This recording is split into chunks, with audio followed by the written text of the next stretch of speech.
Pendidikan ini tidak boleh dipandang dengan sebelah mata. Tidak difikirkan dengan cincai-cincai. Pendidikan inilah yang akan membawa bangsa menjadi bangsa besar. Pendidikan inilah yang akan bawa bangsa sebagai bangsa yang mampu tampil dengan terhitung. Bangsa yang gemilang dengan pendidikan. Apakah dengan COVID-19 ini lantas pendidikan itu kita abaikan? Kita berikan kesempatan di rumah semua tanpa belajar dengan sistem yang baik, maka itu akan menjadi malapetaka besar. Di dalam dunia internasional, UNICEF dan UNESCO memperingatkan negara-negara agar cepat membuka pembelajaran tatap muka.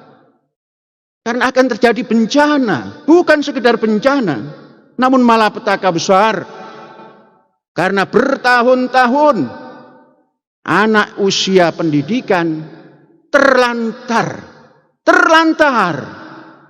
hanya dikatakan dengan sistem daring, sistem online, dan lain sebagainya, tapi tanpa terkontrol dengan baik. Apa jadinya bangsa kita kalau selamanya akan seperti itu? Malapetaka. Qala wa min dzurriyyati, apakah nanti generasi kita juga akan baik? Kata Ibrahim, la yanalu ahdiz zalimin. Kita jangan-jangan zalim, memberikan pendidikan yang tidak serius, memberikan pendidikan jarak jauh, tidak mengontrol. Banyak nilai-nilai edukatif yang hilang, banyak nilai sosial hilang,